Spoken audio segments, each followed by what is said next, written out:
Benoît de Lépine, je ne réalise pas encore que je suis réalisateur, mais grâce à notre complicité avec Gustave, on a réussi, l'air de rien, maintenant, on en est à notre 9e film en préparation. Donc, effectivement, à la fin, on peut réaliser qu'on réalise. Ouais. Mais les critiques de cinéma nous rappellent très souvent qu'on n'est pas vraiment des réalisateurs. Donc, ça va.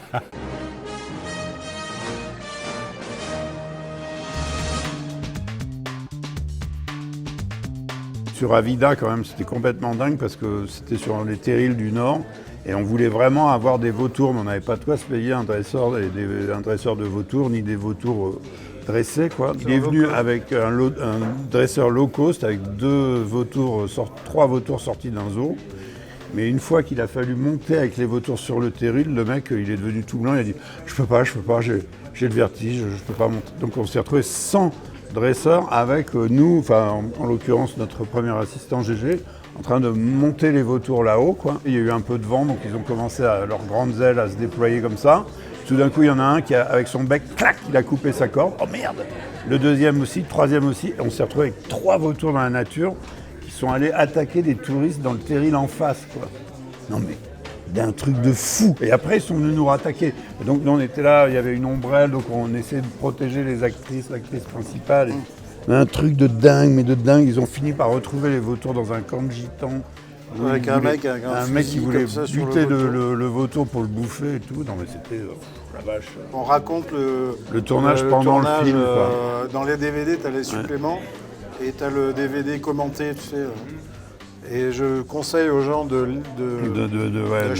même de ne pas regarder le film, mais de regarder le commentaire du film. Les commentaires d'Avida, je vous les conseille parce que c'est comme ça, mais tout le temps, quoi. C'est vraiment du délire.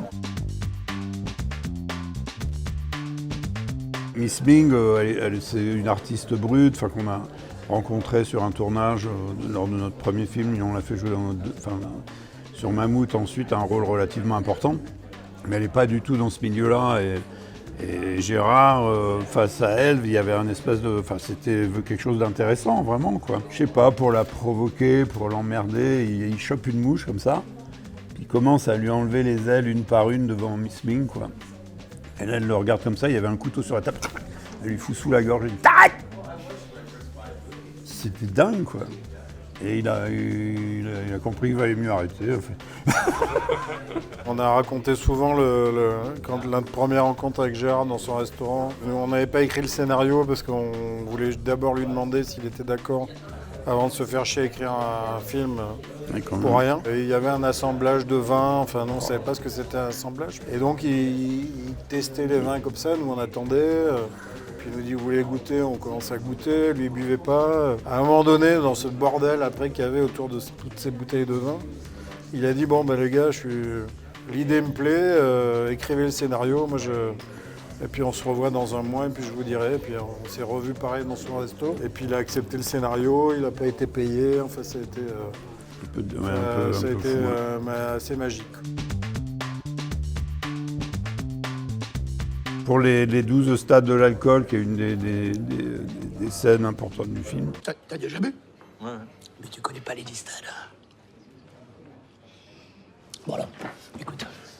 On avait dit vraiment à Benoît, faut vraiment jouer le jeu, c'est-à-dire on se donne une journée, on va dans une fête, une foire agricole, mais tu commences vraiment à jeun le matin et tu finis vraiment pété, quoi. C'est le thème de la séquence, donc on peut pas y échapper. L'acteur studio. L'acteur studio à la française, quoi. Le plus dur, c'était plus de l'avoir à jeun le matin, bon ça c'est encore autre chose.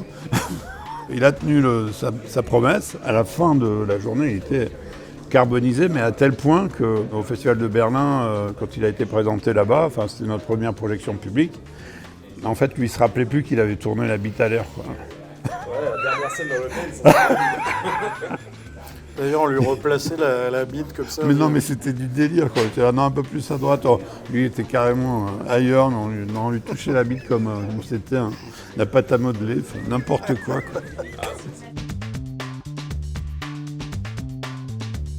À l'époque, on avait fait un film qui s'appelait Le Grand Soir avec Poulvord et Dupontel.